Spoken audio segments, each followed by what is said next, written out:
Bonjour, bonsoir à tous et à toutes. C'est Rien à cacher, votre émission, Rien à cacher. Nous sommes avec professeur Paul Tshilombo, porte-parole de l'UDPS, des passages à Bruxelles. On va essayer de parler avec lui, porte-parole UDPS, L. Félix Tshisekedi. Bonjour, professeur. Je ris déjà parce que vous êtes un peu taquin quand vous dites L. Tshisekedi. Non, il y a une seule UDPS qui est connue, l'UDPS qui a amené le président Félix au trône. Donc, il n'y a qu'une seule UDPS. Bonjour et merci pour votre invitation. Mais là, comme disent les Guinéens, vous chrétiens, l'UDPS El Tchibala, UDPS El Kibasa, UDPS il y en a beaucoup. Non, mais si vous vous souviendrez un moment, je crois que d'ailleurs, en parlant de l'UDPS Kibasa, il voulait que toutes les UDPS fusionnent, du moins les UDPS qui sont reconnus officiellement. Mais je pense que Etienne Tshisekedi, Ouamolumba, a laissé une seule UDPS dont le siège se trouve au niveau de la 10e rue, à Limité. Donc le siège de l'UDPS est connu. Même tous nos partenaires, quand ils viennent pour rencontrer les responsables de l'UDPS, en tout cas, je n'ai jamais vu une seule fois qui sont allés chercher les gens ou nos combattants ou nos ex-combattants que vous êtes en train de citer. Donc, c'est une polémique totalement inutile.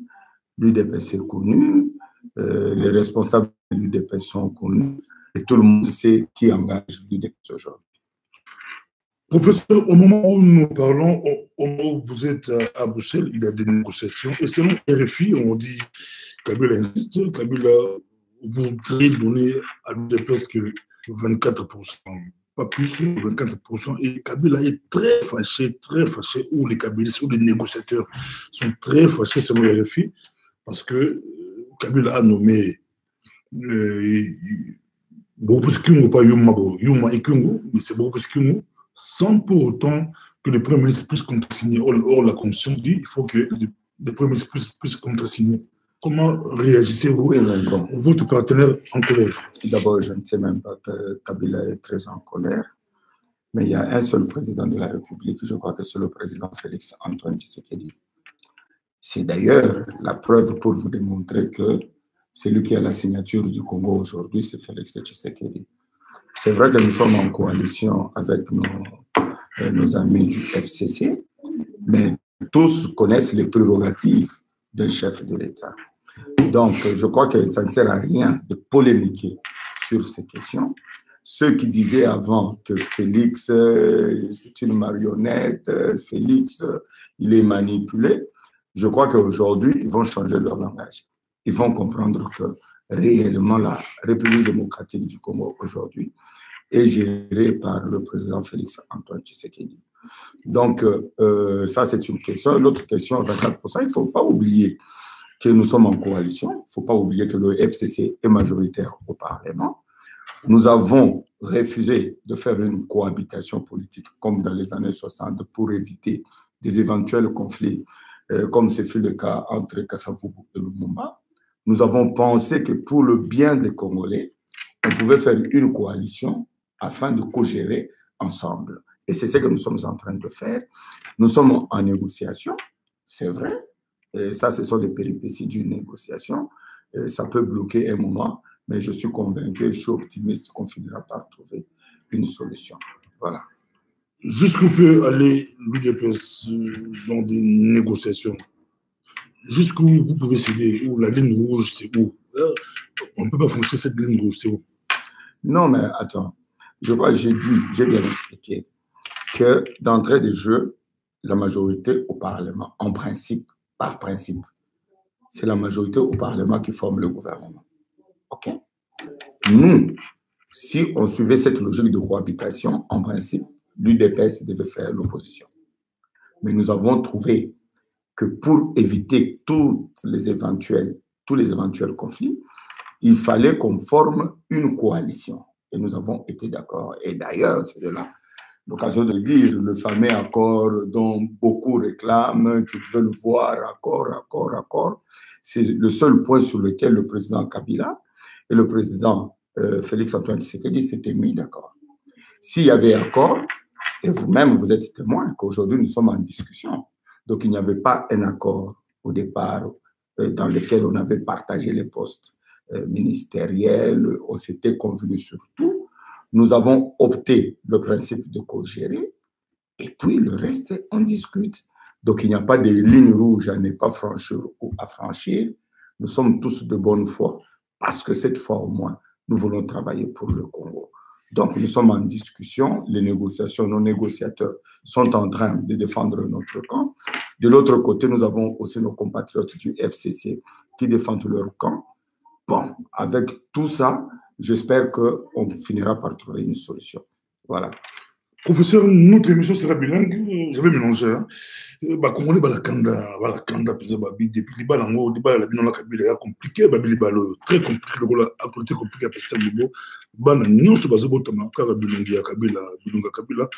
peut-être trop, chance, professeur. Au gouvernement, Félix, au gouverneur. La majorité de la Bilonga Kabila, députés, provinciaux, nationaux, Bilonga Kabila. Tout ça pour espérer. Est-ce que Tala va Congolais bien? Est-ce que Bana Tour va au temps pour passer votre macalaté? Tant que vous venez aller aux autres qui cherchent à peut-être aux bonnes nouvelles, aux autres gouvernement. Mais Banango est belé, professeur. Mais justement, question nous a bien. Mais ils ont accepté. Moi, je vous expliqué. Il faut s'informer avant de Bana Bilonga Kabila. Vous comprenez? Félix a un signature. Il fallait battre ma premier ministre. Félix Aboyaki. Vous comprenez?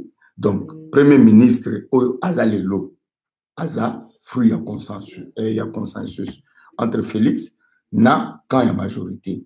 Donc, on comprend déjà qu'ils ont le Kabila. Des deux, on a déjà expliqué au membre de la coalition.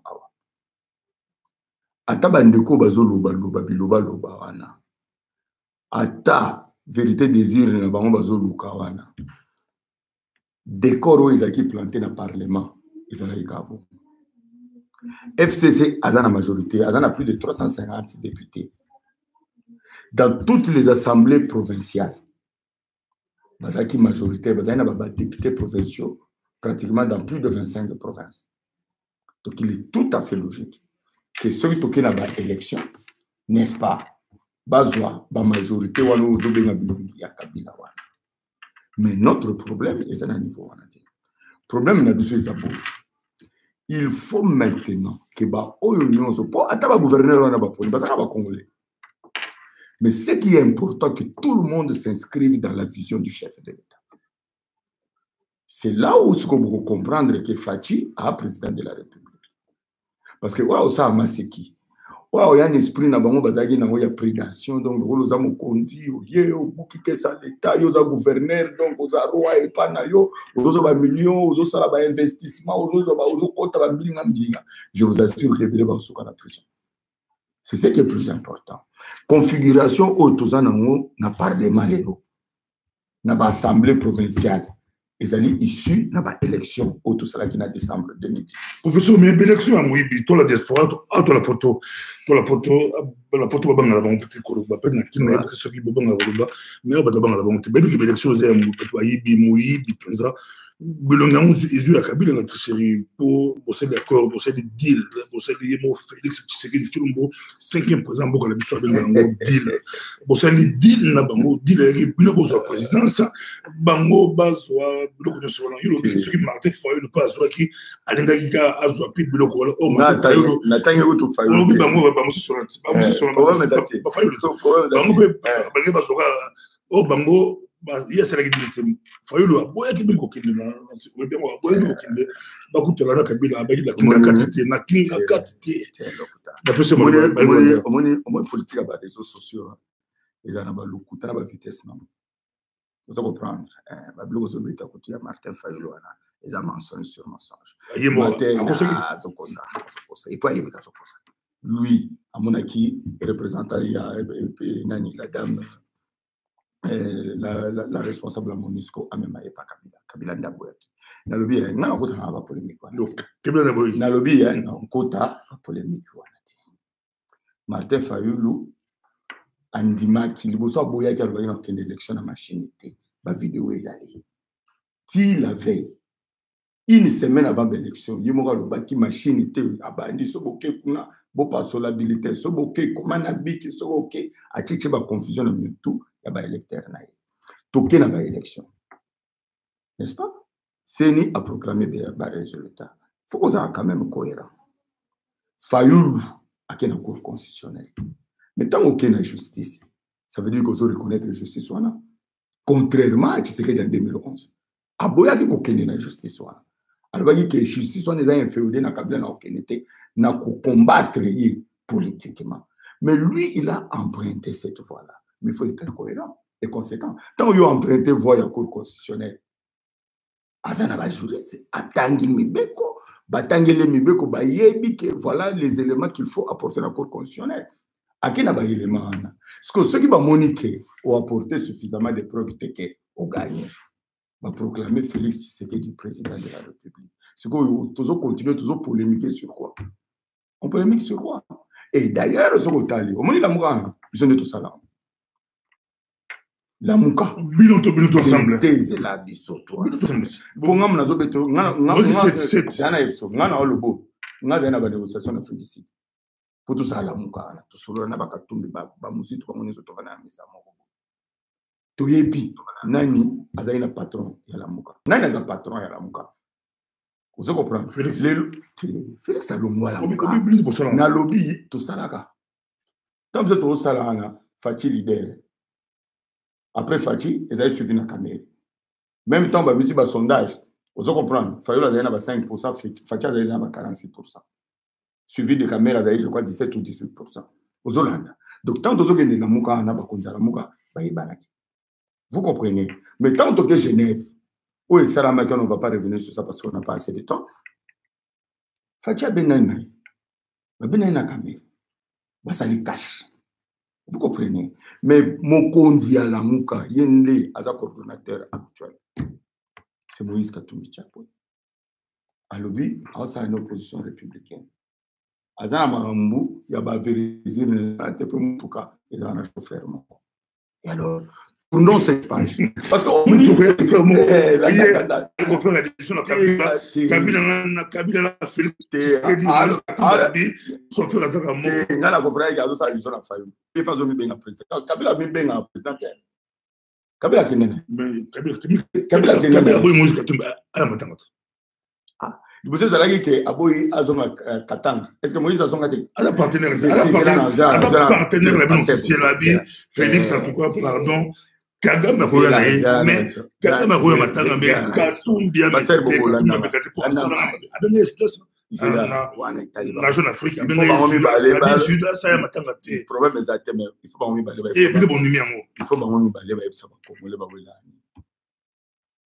donc ça va cop na ba mo balé ba lar na ba mo ba melana ba lar na ba mo so za la hati donc au Congo en otage na lisolo ya Katumbi na Kabila. Vous comprenez ça c'est un des deux. Natangwa Kabila, Katumbi a un passeport. Passeport à Pamba. C'est d'ailleurs une preuve aujourd'hui que le président Félix il décide en âme et conscience. À l'objet qui a coupé sa Katumbi passeport. N'en déplaise aux autres qui ne voulaient pas que Katumbi rentre. Félix, président, a autorisé Katumbi à Zonga, na Congo. C'est que lui-même, Katumbi d'ailleurs, ne croyait même plus. 15 jours avant, il a vous comprenez? Mais alors, les lots, comme Katumbi, Kabila Boy, Katumbi, bon, ça va polémique sur Facebook, sur les réseaux sociaux. Biso, ce qui est important, c'est quoi? Matanga d'abord, il y a Tshisekedi, il y a Matanga la famille, et puis il y a Matanga la Congolais. Ba organisateur, n'a pas invité, on va apprécier, ya, to ba oyate. Ceux qui, ndeko Katumbi, ils ont besoin d'une invitation pour y Matanga. Avez besoin d'invitation.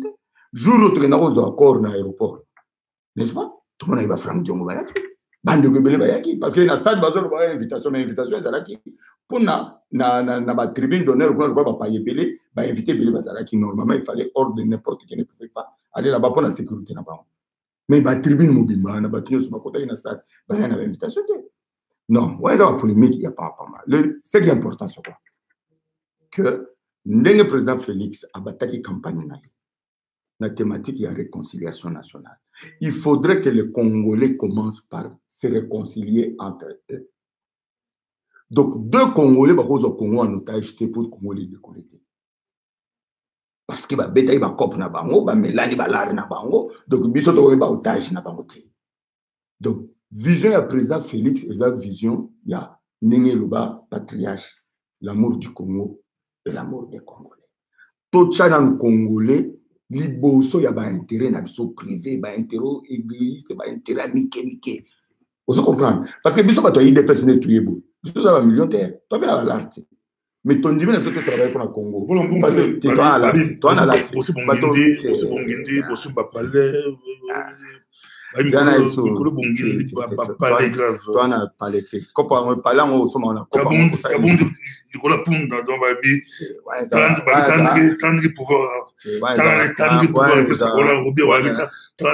ouais ça va polémique il y a inutile et pour avancer Congo vous comprenez la réalité et pour avancer Congo nazolo ba ke biso to na pouvoir pour servir bande côté au côté na pouvoir la plupart za ba multimillionnaire ba milliardaire ko to bazana kati na bango tozo envier bango te biso tozo pouvoir net sacerdoce. Nous sommes venus pour servir. Et je vous dis, je vous mets un défi, parce que Bobo, on a Bruxelles, tout ça, l'émission, même après 5 ans, au moment où Félix a président Moura Salah. Parce que moi, je connais le président et je connais la ferme volonté qu'il a et le souci qu'il a pour les Congolais. Donc, toute la polémique, il y a Bamba, où ils ont avancé Congo. Tout ça, maintenant. C'est comme tout sangana. Tout sangana autonomie yango mais maramoto yobe yango polémique. Toi pour ça on répondre biso mais yobe yango polémique. Mais nous répondre Kagame aïla Kinshasa bata poto belé banda la quitté matanga la poto na batu bazako lunga Félix banzo papa to la lité.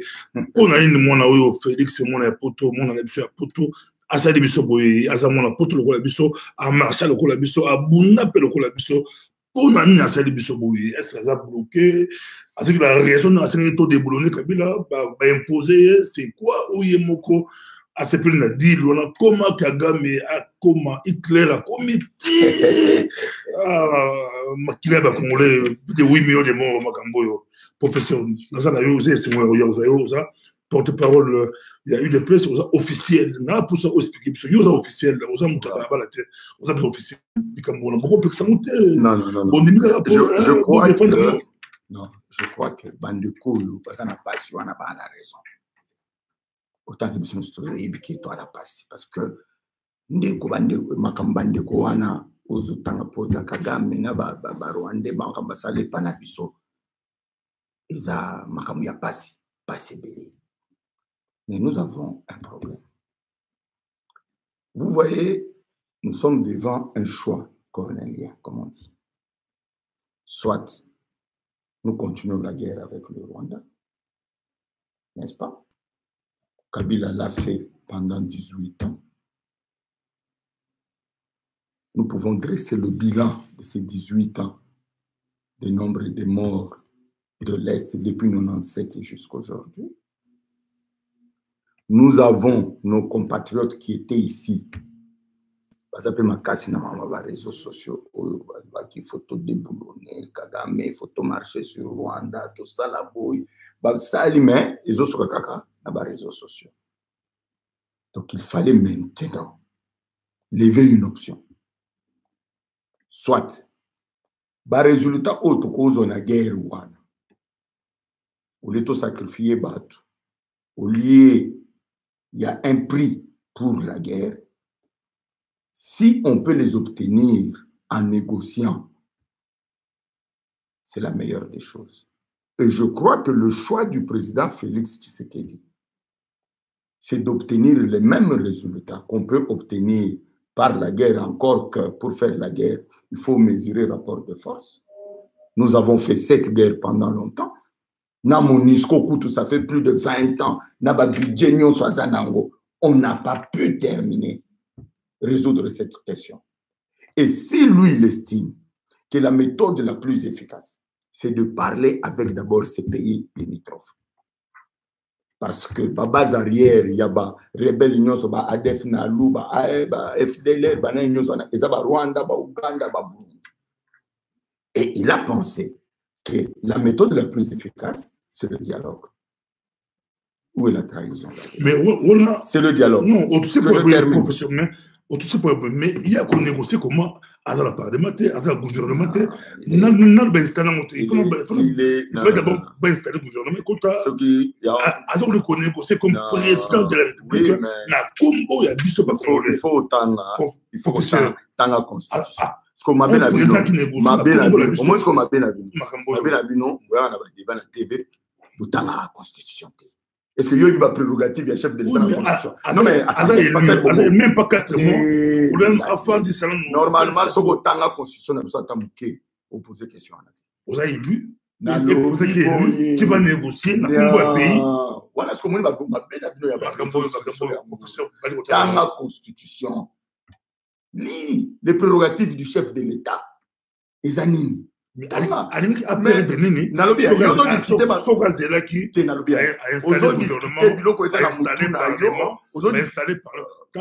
partenaire a nommé, il fallait contester le Premier ministre. Est-ce qu'on l'a raté? Vous avez discuté de l'eau, ils ont un mouton à yo, ou bien vous avez discuté de l'eau, ils ont la constitution. Il faut commencer par là. Et puis, le débat n'a pas beaucoup élevé en mingi sur le Boubando Salabo. Lis quelles sont les prérogatives du chef de l'État. Mais c'est ça, c'est prérogative. Aussitôt élu, aussitôt il négocie. Aussi, les missions sont polémiques. Sans ça polémique, continuez polémique. Sans ça, les missions, c'est la sunga. Ça, c'est une ligue, tout est polémique. La lobby, c'est la sunga. Au moins, le président, à Tabaïli, il interprète seulement le 24 janvier. Le 25, il peut négocier avec les pays limitrophes. Il y a des questions Oyo qui avant pas appliquer maintenant. Il faut les cas dans le Parlement. Vous comprenez? Donc, nous au président de la violée constitution de placement. Alors, arrêtez d'alimenter la polémique dans ça. Oh, barika siko 4 mois, kaka boy, wa blo na réseaux sociaux. Bon qui t'en a assez. Tant la constitution de la République démocratique du Congo, au moins ils ont la prérogative. Mais toi, revenir dans le camp, c'est très important. Parce que tant que le cours constitutionnel a proclamé le résultat définitif, il a invité que le même Kagame a suspendre le cours constitutionnel à proclamer.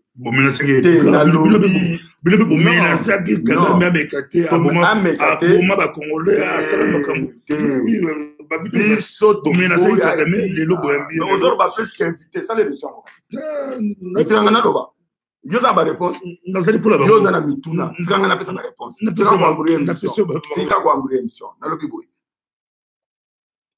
Kagame Toboyaki aya parce que cour constitutionnel ils a souverain. Oyuya président ya Oyuya même ya Nations Unies a ko interférer na ba décision ya justice na bisote. Ya Toboyaki. Ba o lelo bazo critiquer Kagame wana. Bangonde baza cause na Kagame aya ko trancher mambo de l'élection na Congo. Vous comprenez? Kozala kabambela minumi baleti. Faut être cohérent. Nous disons ceci, nous avons levé cette option. Il y a eu des millions et des millions de morts à l'est du Congo parce qu'on a voulu faire la guerre. Nous avons même la MONUSCO chez nous. Il y a toujours des morts. Alors, essayez la méthode Fachi. Vous êtes agité pourquoi? Vous êtes agité pourquoi? Bokanaki Kagame, Tokosa Kagame, Yana Pesela. Kagame, Anyata Pesela. Il fallait Bokange na Mabuki. Namonaki ata yo pasteur Bobozo Chamakele na Facebook. Yo namonaki on mangama Kagame na obima na nzela. Okina ko kanga Kagame. Alors boti la ko disere ba Congolais. Na ba de. Ya na ya ide pe. Boti la ko disere ba Congolais. Makambo yo za passer parce bandi olanga. Ba Congolais. Kagame na kata stade. Boti kana défendre Kagame. Na défendre ba principe. à défendre ma principe. Parce que la méthode il y a bien Facebook, ça fait 20 ans, vous solutionner la maman Est. Et puis, bon, là, tu sais, maman, il y a des places, tricot, babette, maboko. Banane, maman, ça a été. Moni na stade wana. Bato ya IDPS comme tu vas aller. Bato FCC bazalaki. Bato FDC bazalaki. Bato la muka pe musoso bayalaki. Vous comprenez? Donc bato beta mabogi za bato IDPS. Bato beta mabogi za bato ya FCC nécessaire. Bato vous appelez bato la muka bato beta mabogi. Vous avez un débat polémique on a ko distraire ba congolais. Ce qui est plus important c'est de trouver des solutions à nos problèmes aux en Est.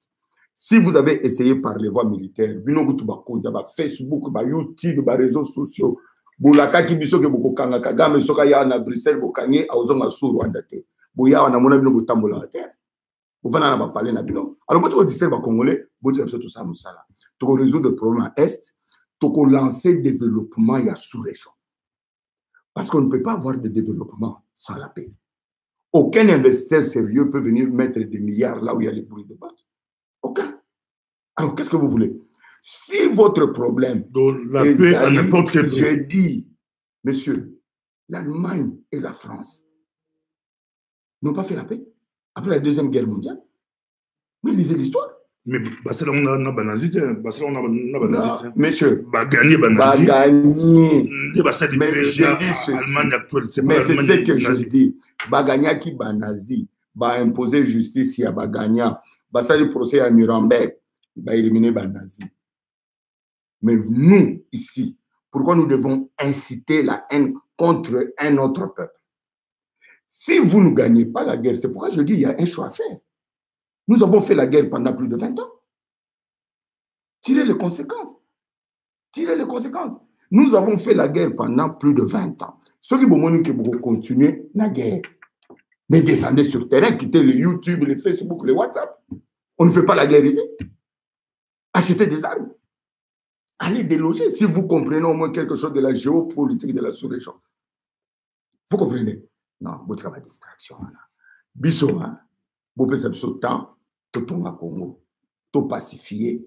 Vous comprenez? Professeur, nous avons fait ce choix-là. On répond à un débat avec Moïse Katumbi, Missou ya Félix Tshisekedi, Missou ya Fati, Nakatala Muka, Nakatala on répond vous avez une imagination fertile. Missou Fati, c'est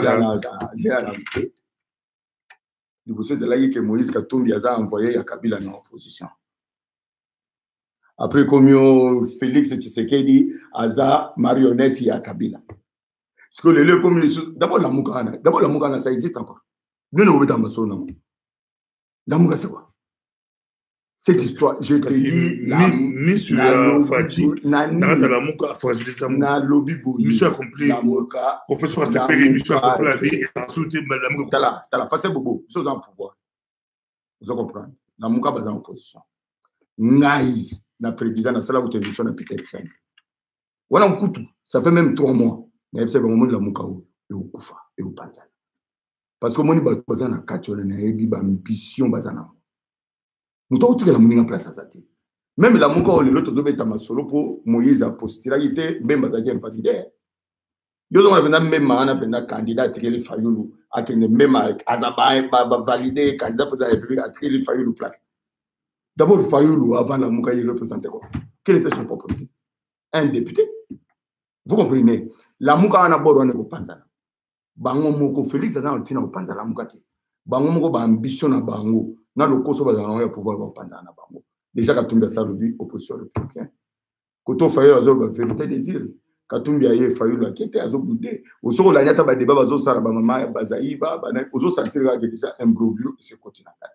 Ils sont tous à connecter. Tu es bien que pendant bango calamité. Tant que pendant et nous, en tant que UDPS, nous avons le droit. Il y a que ça le rapprochement avec n'importe quelle formation politique. Donc, nous avons fait ça. Voilà. Bah, tout ça, mais tu as encore comment tu as bizarre. Ibiza entre temps on t'apprend mais d'accord on a Ibiza na côté là on a dossier où n'importe qui bon tout passé bikambo ya bitumba ya UDPS bakiti na permanence balandi bango tina ndako ya Tshisekedi bakiti basubi na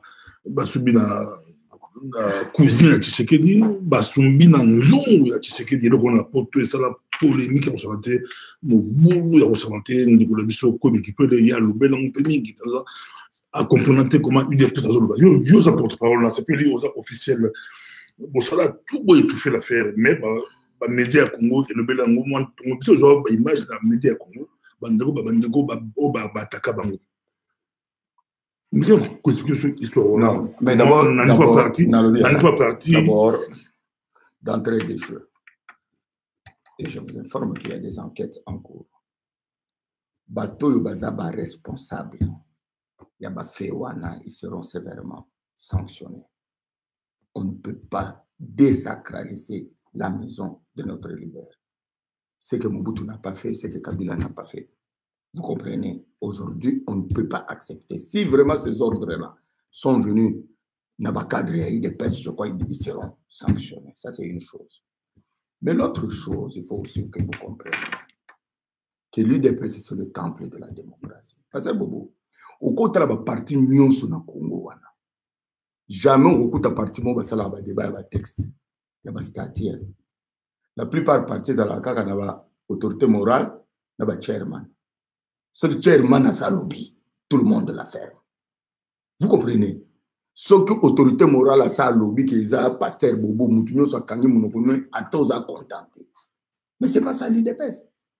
Nous avons été formés à l'école de Tshisekedi. C'est l'école du débat. Président Félix, président, il y a UDPS, il y a signé dans Genève. Bisoto Boui, base, qui bloque signé, ça n'engage pas le parti. Et il n'y a qu'à l'UDPS qui est bloqué Salama. Je dis bien, il n'y a qu'à l'UDPS. Au moment où il y a une élection sénatoriale, quand il y avait soupçon que les députés de la maison provinciale sont corrompus, le seul parti où il y a une base était l'ennemi contre les députés, c'est l'UDPS. Ça veut dire que l'UDPS est un temple de la démocratie, temple de la valeur républicaine.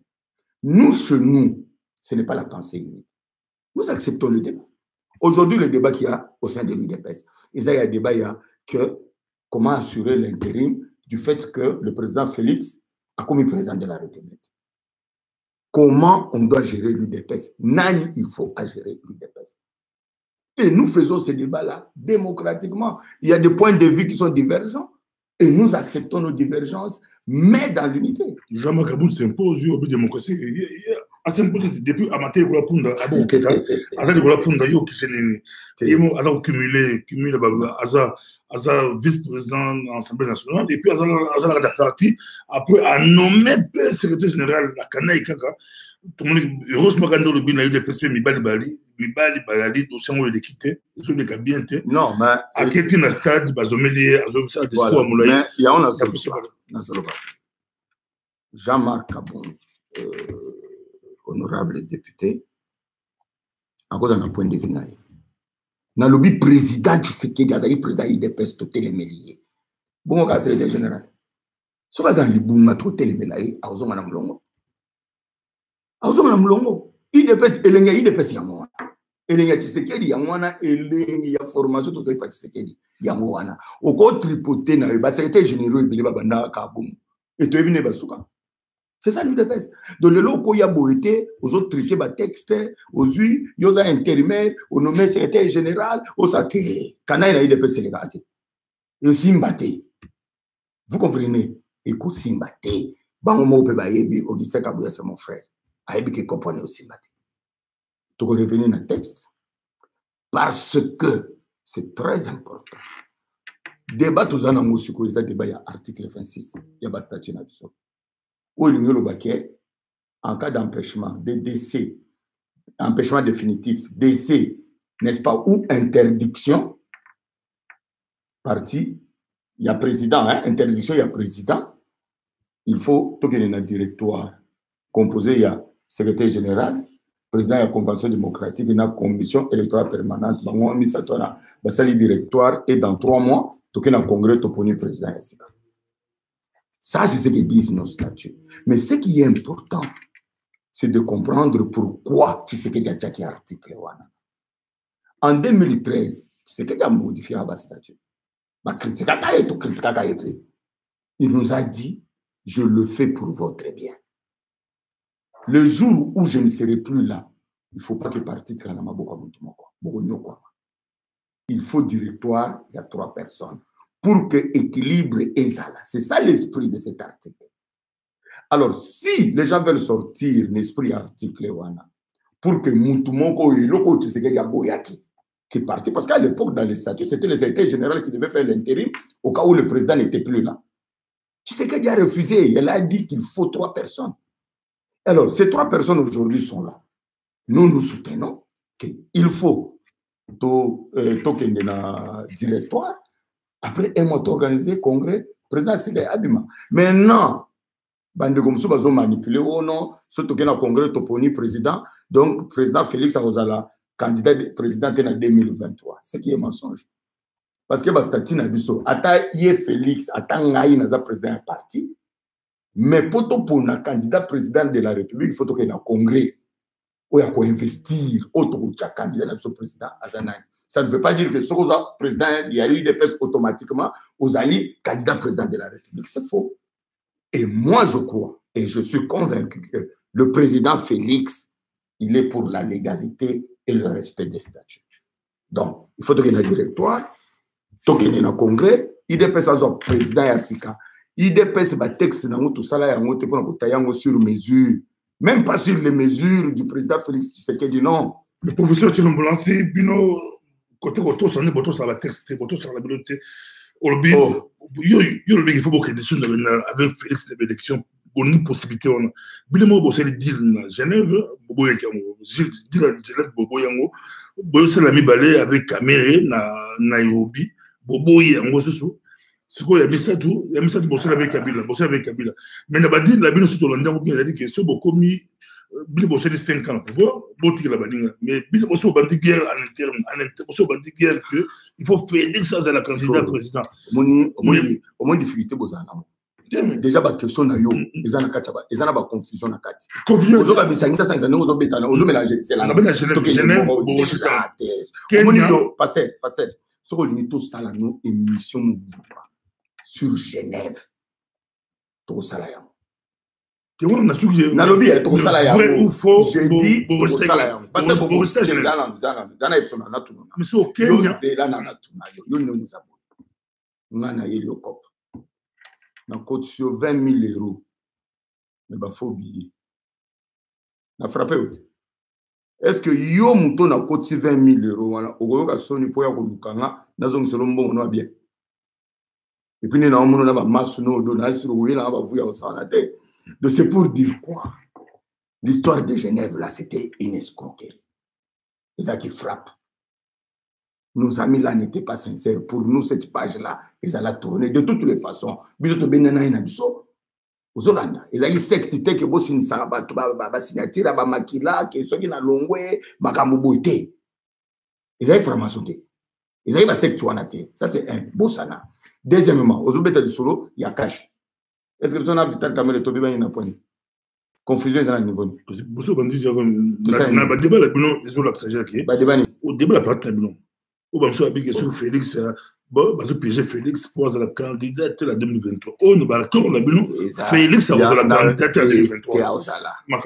Félix a signé d'accord na caméra. A signé. On a d'accord, on a signé que caméra au directeur de cabinet. Bakor wana ezaki bakor ya cash. Tozaki na alliance na FCCT. Mais tant au bouquet, ce qu'on a besoin de signer qui bakor entre biso que caméra au premier ministre. Bakor to signer qui amwana.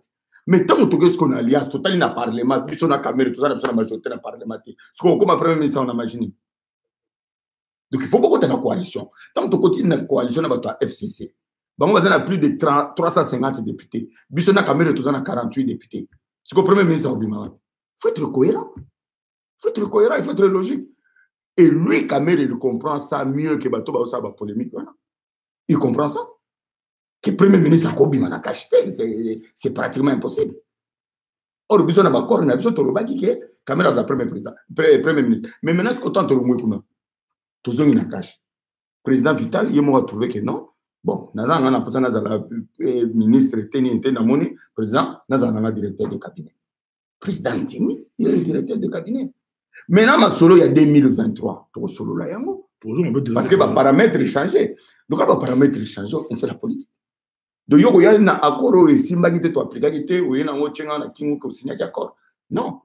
Mais attention, l'UDPS, c'est un parti politique. Tous en a autonomie de gestion. Nous avons notre façon parce que l'UDPS a commis sa candidat en 2023. Ça, moi, je vous le dis. A commis sa candidat. Et puis, il y a un loupé, vous comprenez? Mikolo, ça a sondage. Nous, ça a sondage. Ça a sondage. Au moins, il faut comme 80%. Alors, c'est pour dire quoi? Kabila a besoin de côté compliqué, sondage est lobby. Mais papa, sondage est annulé. Mais c'est ça le problème. Kabila c'est le sondage. En même temps, Bakongo va au Sénat. Fati a tinda Kabila la justice. Bakanga Kabila. Heureusement, il y a un lobby aux politiques dans les réseaux sociaux. Vous avez une cohérence. Est-ce que le président de la République c'est le sondage. Est-ce que le président de la République le président a un mécanisme. Mais vous dites qu'il y a un ministre de la justice, la constitution. Oui, pouvoir et institution. La justice doit être indépendante. Nous nous sommes battus pour un état de droit. Toboyi justice est dans l'inféodé na exécutif. Mais il y a des collectivités dans le monde. Tu as expliqué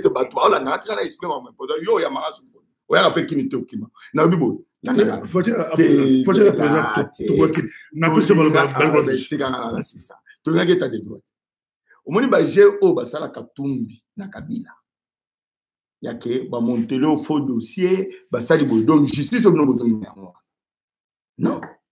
Justice, il faut l'indépendance. Président Bobo, celui pasteur, par exemple, dans notre président, pasteur Bobo, si vous avez un dossier contre Kabila, allez porter plainte.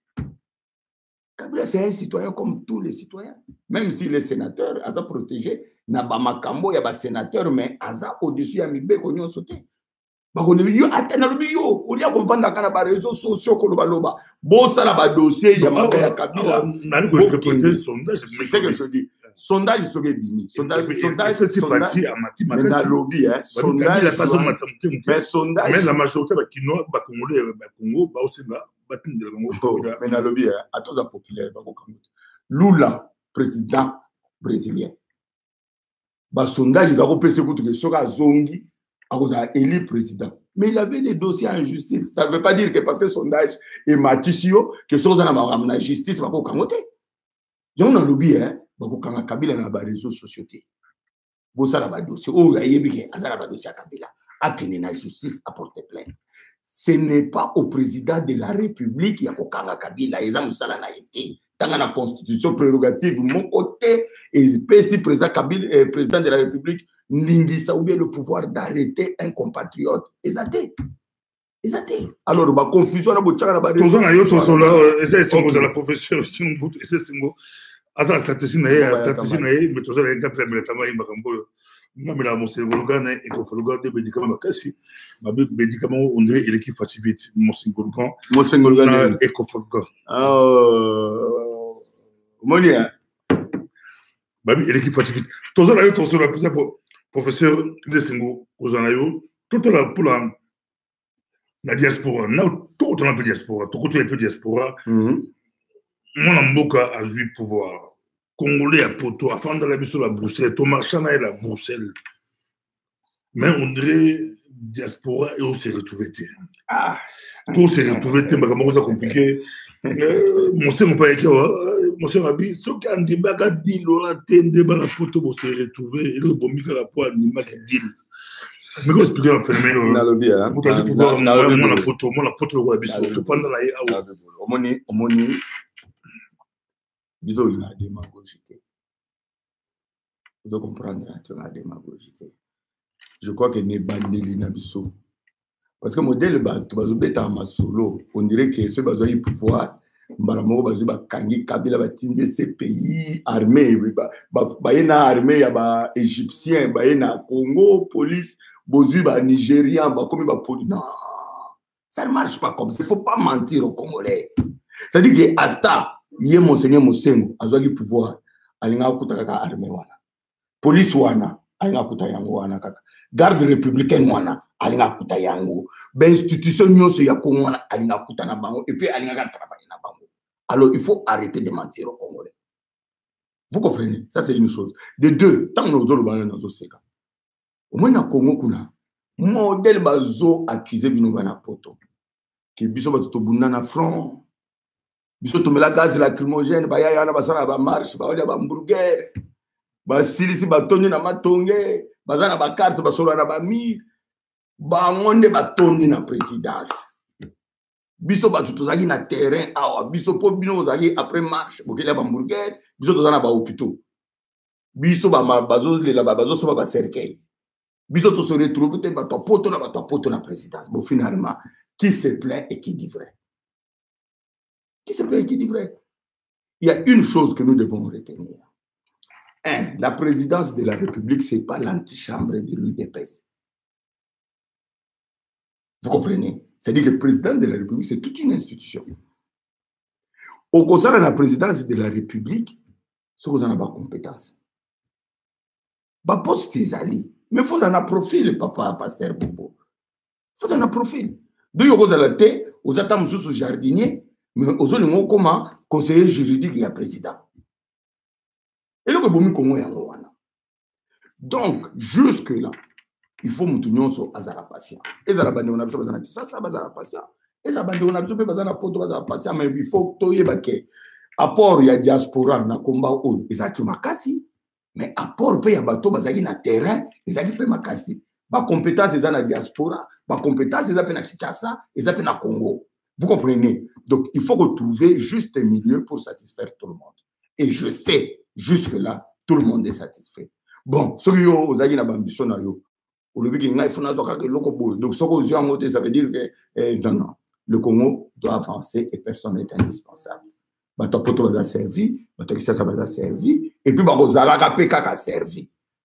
Parce que si nous te Congo, tout le monde a tout le monde a IDPS boza bakadre makasi net kayo bazolanda yo bata ko sepela bata maile bazali mais ta bozo négocier bon tout le monde bino bozo asima mais parce que bazola ki santu bazo négocier professeur yo za libanda bozu ba François Mwamba c'est bon nakati ba tupe ba oti banda ba oti bon na kindumba politique anda kindumba politique azeka ba MLC azeka to bino bozu ba to libanda bazo négocier pour la bino ba grand prêtre ndé ba kineba lobaka bino ba kolo masolo boyebi idéologie à parti boyebi parti bien bozo libanda mais ba to bazo négocier pour surtout quand vous gouvernez au Bima, vous risquez la part de Lyon, la part de Lyon.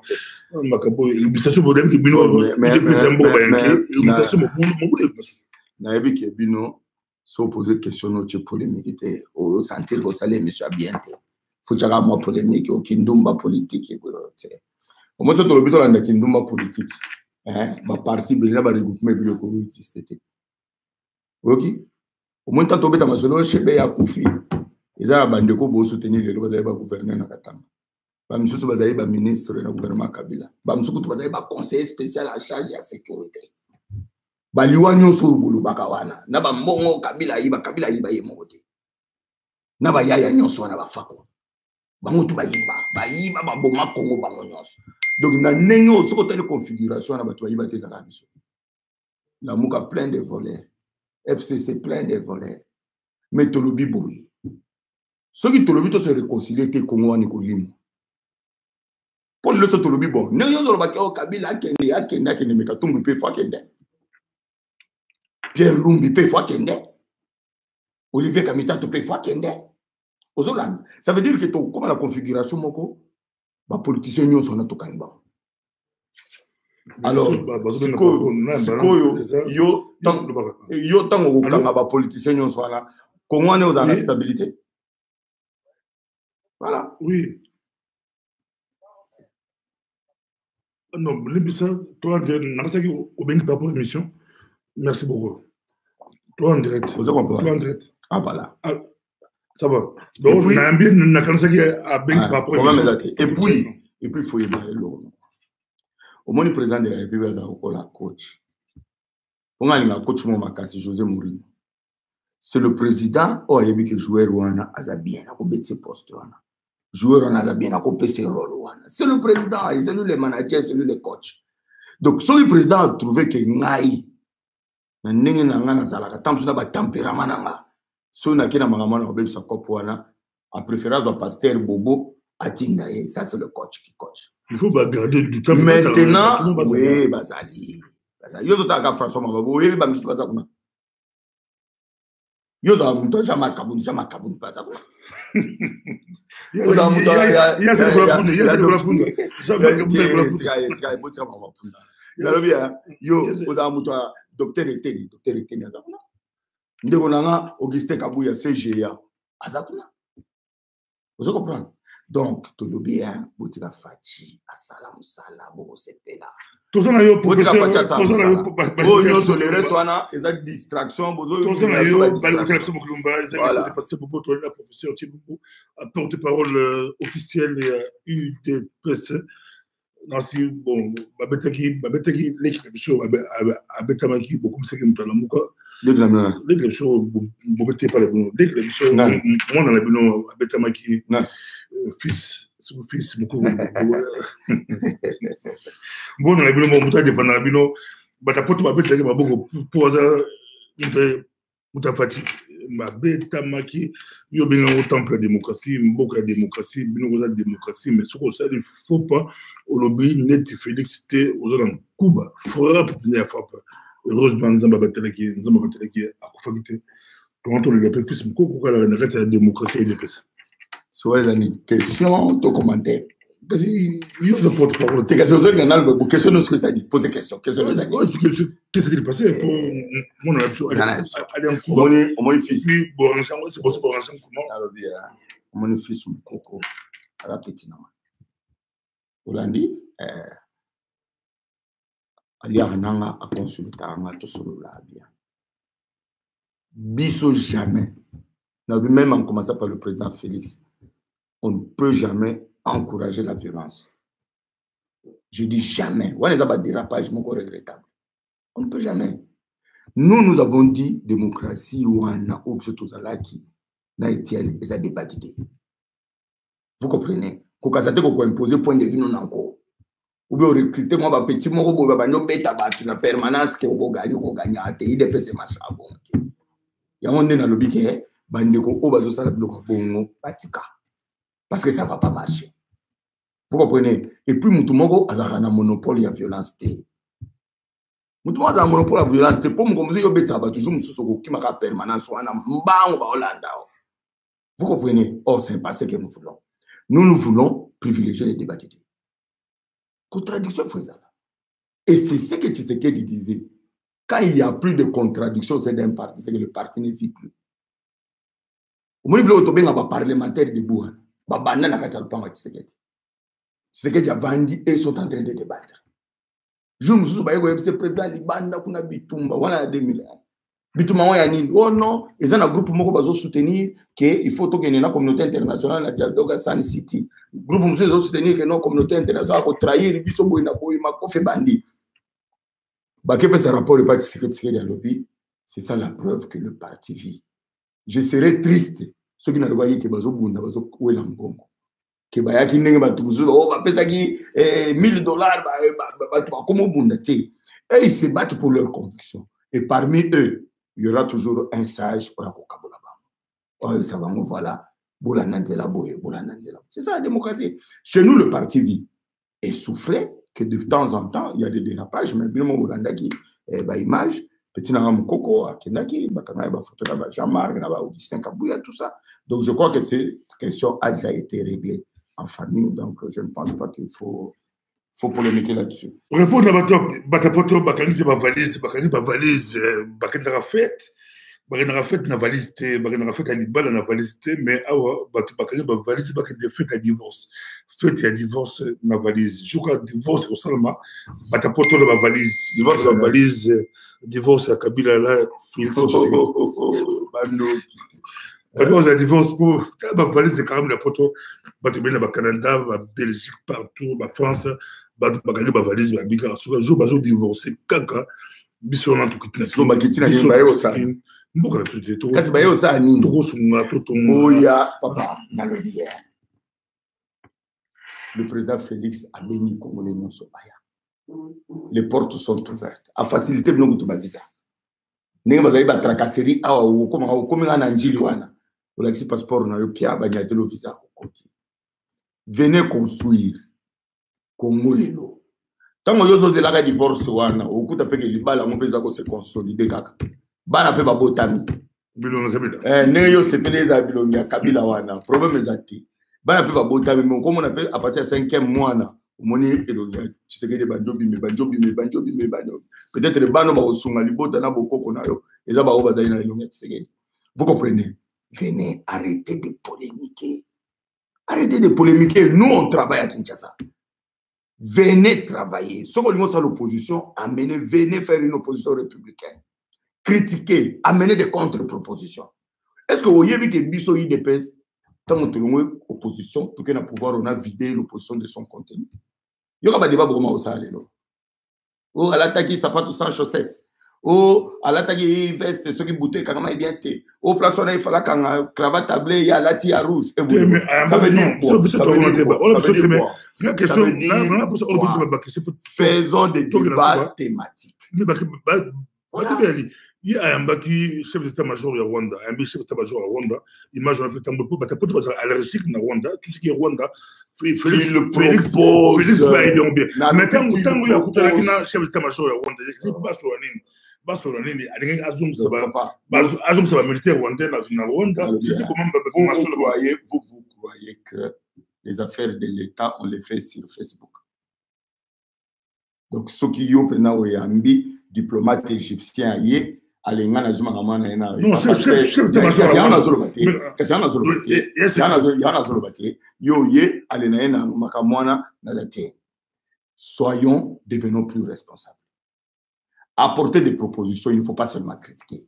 Chef d'état-major à Rwanda, chef d'État, mais je vous ai dit, ça fait 21 ans que vous êtes en train de faire ça. Quelle est la solution que vous avez trouvée à l'est de la République? Facebook, peut-être ça vous rapporte de l'argent.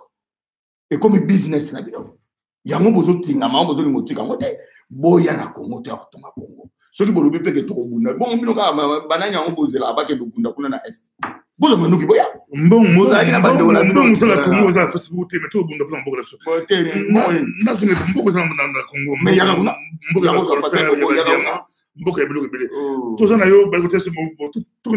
merci beaucoup, professeur Chilombo. Bolandi monsieur Belé, mais tout ce nom point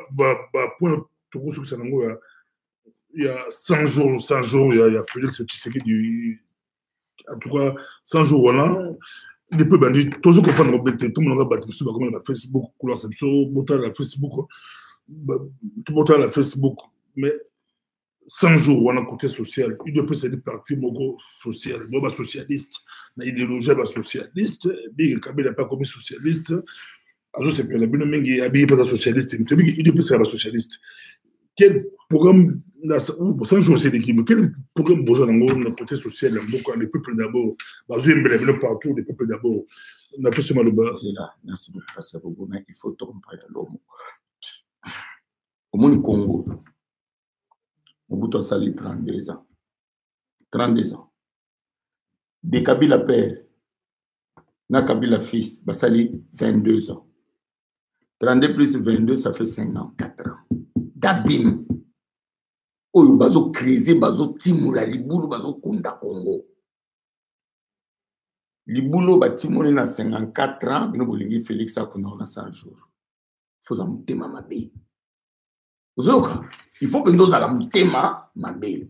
Marambo Félix asali na 100 jours. Izana ba balabala mususu na kisa sonde sala 20 ans. Omoni ase abalabala oyo na ibiko longwa okima kinikala. Bokasa, oui bokasa. Balabala na sala ba 18 ans ils ont praticable. Lelo Kende a venu de l'université. Kende Sayo. Kende Rond-Point. Kende Gambela. Le travail se fait. Le travail se fait.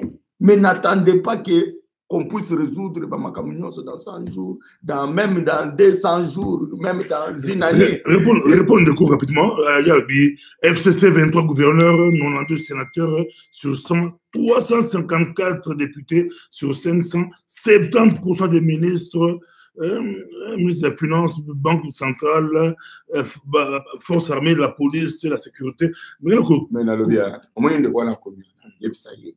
Pour tout renverser tendance, on a préparé l'élection de 2023. Parce que si vous voulez renverser tendance, parce que ça, c'est le constat que nous tous, nous avons fait. Ce n'est pas Tshisekedi qui a organisé ces élections. Encore moins Fayou, ou Katumbi, ou Bemba, non. Nous avons trouvé ça. N'est-ce pas? Si on veut renverser des tendances, vous créez un parti politique. Vous y en a pays. Vous installez un parti politique, vous avez une élection, vous gagnez, c'est en ce moment-là qu'on va renverser la tendance. On ne va pas la faire en écrivant comme ça. Vous comprenez? Nous sommes jetés dans l'eau. Parce que le député national, je suis l'élu de la Tchangou. Hein. Vous comprenez? Nous nous sommes battus sur le terrain. Critiquer, c'est bien. Mais on dit toujours que la critique est aisée. C'est l'art qui est difficile. Venez pratiquer l'art. Venez boire la terre. Toyo qui vous commis des sauts. Je crois qu'il y a des tonnes et des tonnes de. Mais maintenant, c'est le moment de venir sur le terrain. C'est le moment de pratiquer. Venez. Vous savez, la partie politique. Bande de Belé. Vous avez un peu de diaspora. Vous avez un candidat. Congo, c'est préparé pour 2023. Et si la tricherie se répète, on va encore dire faites un bloc et préparez-vous pour 2028. Voilà. C'est une erreur. Ça sera une erreur de croire que le problème du Congo, c'est le problème du président de la République. Si c'était comme ça, mais l'alternance, tout ça, tout été. Bino diaspora, nous nous sommes battu contre le régime de Kabila. C'est ce qu'il faut faire. Ce qu'il est l'autre, nous avons une élection crédible, lobby. Mais il faut tous en mobiliser. Mais bon, on a une élection locale. Bon, ça la pouvoir. Bon, ça la pouvoir, local. Mais papa, j'ai dit. Bon, ça va aller. Non, mais presque pour la pouvoir. Pour qu'il y ait un local, bon, ça, comme ça, des zones, bon, gagner. Qui t'a dit qu'il y a toujours bas. Kabila, tu sais qui ont tourné les pourquoi? Bon, ça dans 100 jours, on a vu que dans 100 jours, on va trouver 450 millions de dollars pour organiser l'élection. Soyons rationnels. Même la critique, elle a accepté quand même que Moutou Azara moi poignard. Au moins, une critique, il y a Moutou Tema Mabé. Vous comprenez? Et donc, la rationalité. Vous comprenez? Le gouvernement, vous avez limité. Nous avons fait ça, c'est Nimbon pour à l'élection. C'est le gouvernement. Il faut qu'il y ait une ligne budgétaire. Va voter budget dans le Parlement pour passer à l'élection. Vous comprenez? Alors, c'est ce que nous disons ceci. Critiquer, mais proposer. Bon, il y a une solution. Biloko to komi. Toza olinga Kabila kende biso nyonso Kabila saki. Oh, to lingi mona mboka. Nani lelo ko contester alternance na mboka wana sur les IDPS. Qui? Nani lelo na ba politique tout ba osa makile na ko contester Félix Tshisekedi. Il a été élu en 2011, il n'a pas siégé. C'était le meilleur. Il avait plus de 100 000 voix, Félix Ozomona. Mais bon, il a siégé. Il a refusé beaucoup de propositions. Est-ce qu'il y a dit que primature, c'était à cause de la fidélité. Il y a Félix n'a pas engagement avec Moïse Katumbi. N'a pas de rassemblement. Vous comprenez? Nous, à l'UDPS, nous savons ce que nous voulons. Et bisous de lobby, ils ont des défis pour nous, bisous de toujours pouvoir. Les lots, trop la Moussa Congo. Bon, on va contribuer pour critiquer, c'est bien. Mais qui nous apporte des propositions, des contre-propositions. C'est comme ça qu'on construit un pays. Bon, on tombe en bas dans ma fille. Est-ce que vous avez pour récupérer l'ancien UDPS pour perdre des bâtiments, des bâtiments, des bulles, UDPS? L'ancien, on va dire. Bien que Nambaki, CP, Ebama, Namiko, Eboma, Ablavi, Michel. Il y a le Baki, Paul, il y a le Baki. On a posé la même question, il y a le Baki, UDPS, la Baki. Mais tu es bangoté, l'autre de l'eau, on a quitté la porte de l'eau, surtout qui UDPS à la Bali, à la Batou, il y a solo la pression. Merci beaucoup. Omoni IDPS. Mingi ba yeba quand tu pinga na lubango bele. Omoni machine à fachi ba te bele ba yeba. Moi je ne veux pas, je suis professeur d'université. Moi je suis le coordonnateur d'un groupe de réflexion. Nous avons plus d'une vingtaine de professeurs d'université. Il y a ma branche nuance, je dis voilà table ronde. Groupe où on a coordonné. Je dis table ronde, cercle, think tank, il y a président Félix. Nous avons plus de... UDP, c'est une pépinière. Et je disais toujours que Zéla Moukolo machine à Fatih Kobima, vous verrez quelle est la machine. Donc, Bisso, la polémique, on a tout ça à la moitié. Botala Bisso, on reconnaît le maçon au pied du mur. Ce n'a tongi mire kengama, n'est-ce pas? On a le faux maçon. Mais quand on a un thème à bêtise. Critiquer bien. 100 jours, yo bomi. Et puis, on va dire, il y a 2 ans.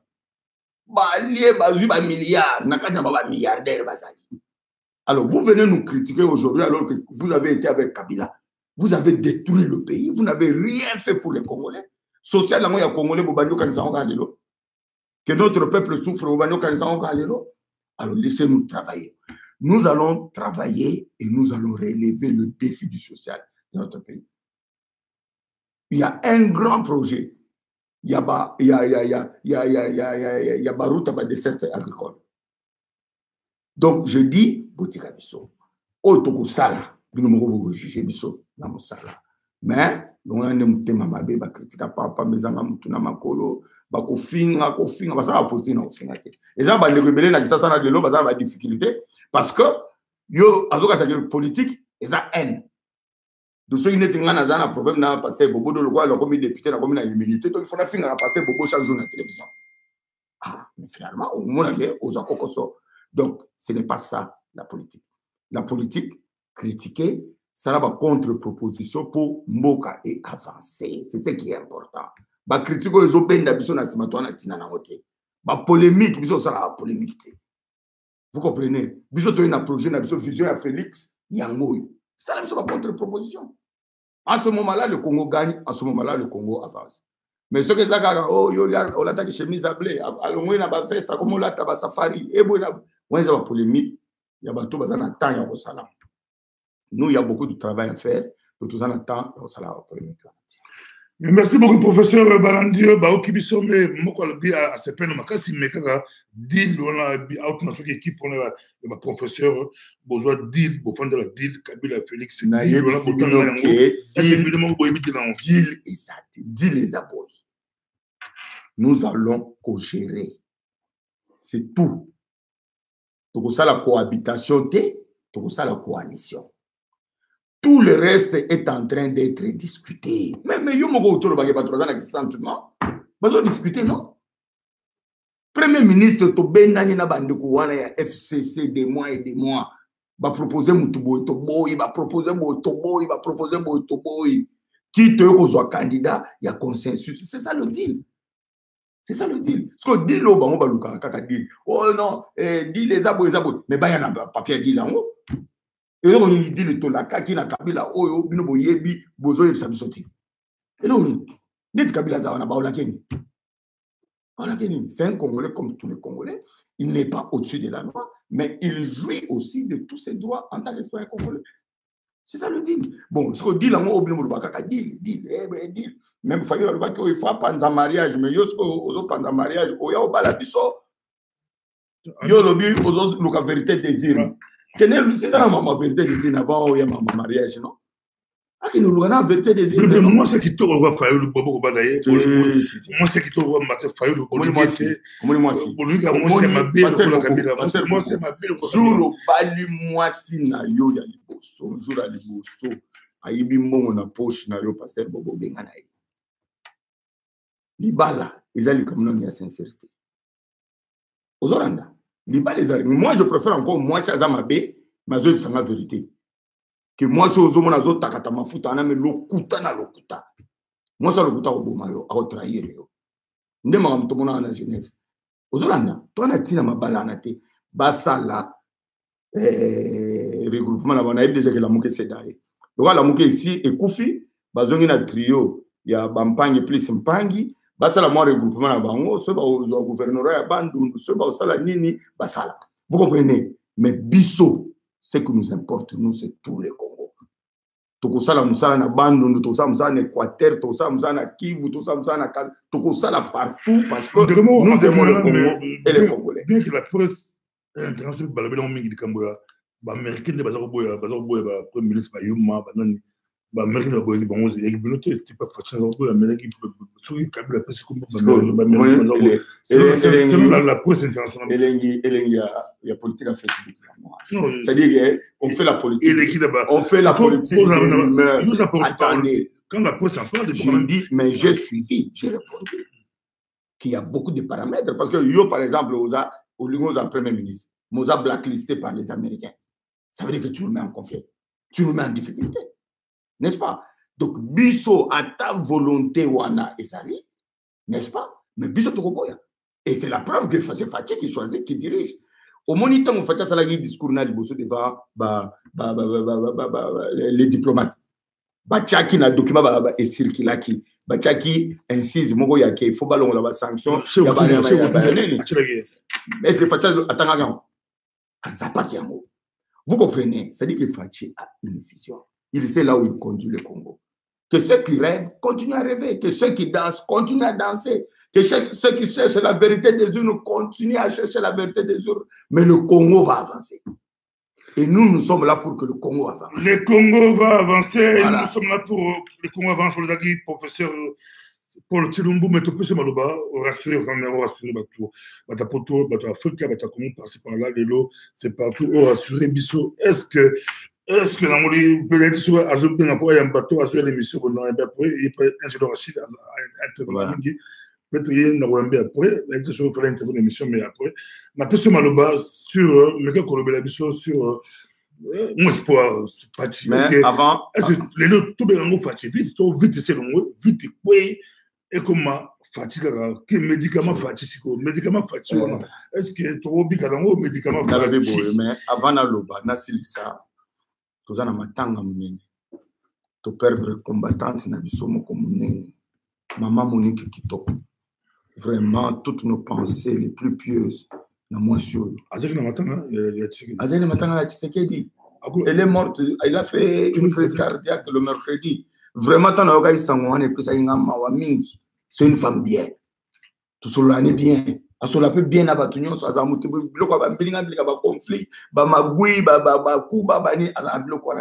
c'est une femme bien, vraiment, ça m'a fait mal. En tout cas, toutes mes pensées à Monique Kitoko, na famille na mobimba. Et j'espère vraiment que nous avons déjà na Kinshasa, tant depuis na mobimba, faut assister vraiment à matanga tolela combattante na biso, maman Monique Kitoko oya kofi. Mais pour conclure, na lobibo. C'est bana poto balingaki alter. Est-ce que Fatih bana poto tokocha monter na Fatih ya Congo? Yo ata opesi malo mta conclure ka koluba. Na lobibo. Bana poto balingaki alternance. Bana poto balingaki congolais. Des pères et des mères. Oboyebi traçabilité ya vie na ye eyebani. D'ailleurs kutwana mtu na bino. Bovana na ye ana mikili boyebi bovanda boyebi c'est quelqu'un que vous connaissez très bien, vous connaissez sa vie, vous connaissez sa famille, vous connaissez ses frères. Vous soutenez le mtu na bino. Nous avons une opportunité aujourd'hui.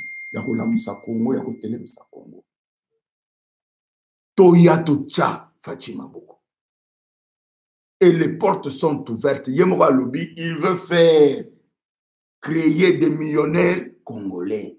Amenez vos projets. Dans tous les domaines, amenez vos projets. Venez investir chez vous.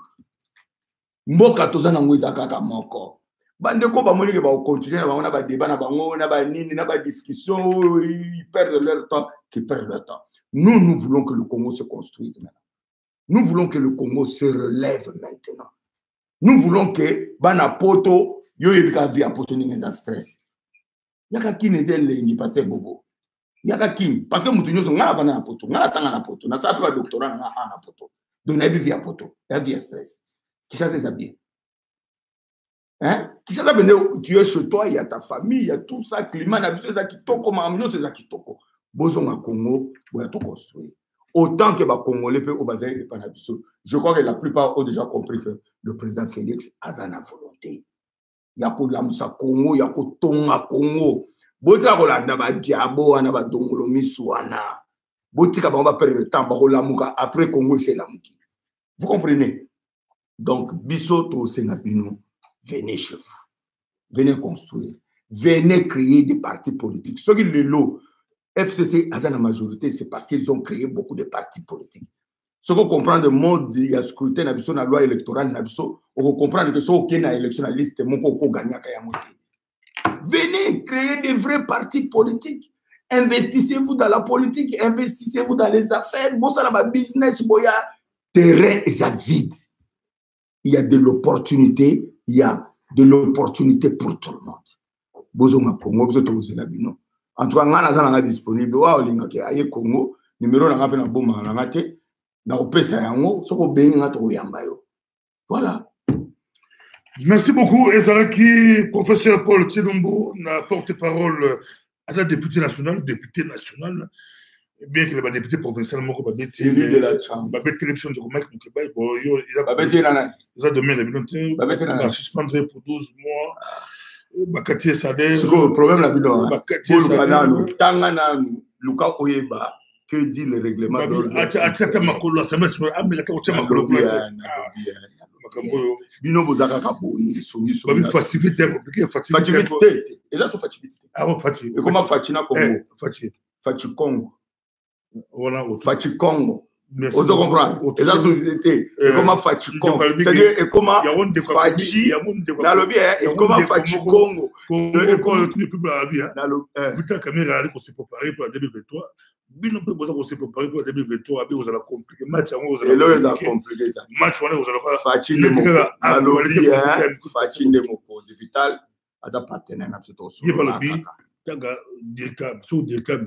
Des problèmes exactés. La politique. La lobby est la politique. Mais problème exacté. Il y a ma solo to solo na biso. Mais Fachi Congo, il faut avancer. Merci beaucoup. Et c'est là qui micro du pasteur Bobo avec professeur Paul Tshilombo, Azam Mobile Tembe, Bolandi, Boyokie. Merci d'être venu prochaine. Merci. Merci. Bye.